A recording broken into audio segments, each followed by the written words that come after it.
Good afternoon.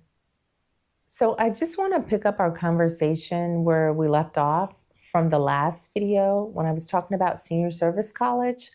But before we do that, please forgive me and let me do my pleasantries. Welcome back to Summer Janae. For those of you who are new to my channel, I am doing a series on senior service college. For those of you who are repeat offenders, make sure you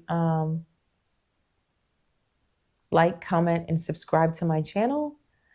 And don't just watch, follow along, come along on this journey. And so let me get back into what I was talking about. So my first video, I talked about the application process, and I also talked about the selection process. But I don't think I I only talked about the selection process from the point of if you decline it, you'll decline with prejudice. But in order to formally accept the invitation to become a fellow, you have to officially sign a document stating that you are accepting to become a fellow and the timeline that you know that the program is running. You also have to sign a service obligation to stay with the government for an additional amount of time after you complete the fellowship training. So I wanted to close that loop in terms of the time obligation that you will incur if you attend the college. Excuse me, or not the college, if you attend the program. So I'm having some issues with my camera today. Sorry about that.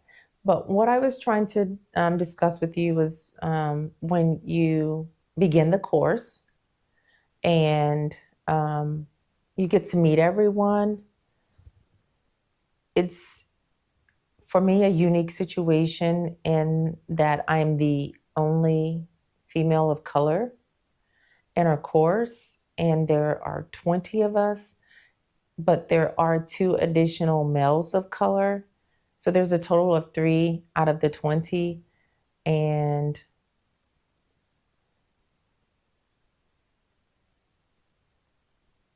everything you can imagine that one would imagine in the situation that I gave you is correct. But you have to keep your eye on the prize. And for me, it's completing this course. Sometimes I overlook or choose not to address some things until it gets to the point that I'm not going to turn my head, I'm not going to overlook it, and I'm going to address it point on. Some people have microaggressions, some people have no awareness whatsoever, and they're not trying to get any awareness. But that's neither here nor there. I'm here to talk to you about the program.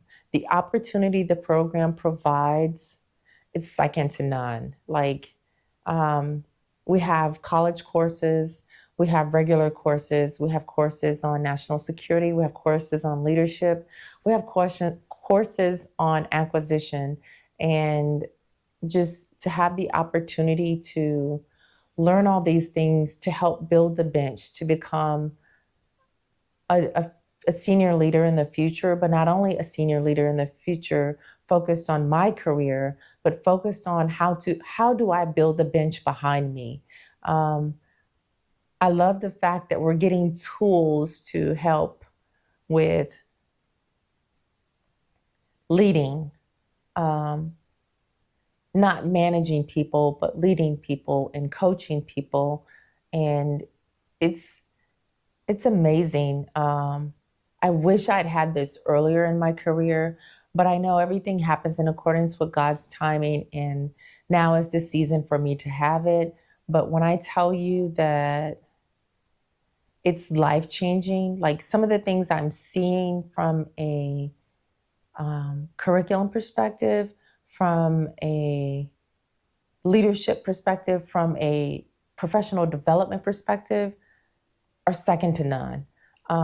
Some of the books we're reading, like one of the books, the first book the second book we read, which was The Fearless Organization, has had a profound impact on me, because it talks about psychologically safe environments. And I think I just need to do a whole nother video all to itself on psychologically safe environments. But oftentimes I've been in places and spaces where the environment was not safe, and especially psychologically safe. And you're in that space if you're physically getting sick, either at work or driving to work, or on Sunday night you start feeling not so good because you're going into Monday because you have to go to work. So those are some of the things we're going to talk about in that psychological safety video that I will unpack another day. But I just wanted to give you the foundations of, because most people, when you talk to them about senior service college, they really don't understand what it is you're doing. And they're just like, oh, yeah, okay. But I want to give you a peek behind the curtain so that if you have the opportunity to apply for the program, or if you choose to apply for the program, that you'll understand what your benefits, or what are the benefits of you attending a program like a senior service college. So I think I'm going to cut this off right there for today. If you have any specific questions on senior service college, make sure you drop them in the comments box. I will put links to apply for senior service college in the description box. Make sure you like this video. Provide a comment what's your favorite part about this video, or if there's something else you would like to know about senior service college. Make sure you share this video with someone you think who may benefit from it. And don't forget to subscribe to my channel, Summer Janae. I greatly appreciate you watching today. Have an amazing rest of your day, and go be great.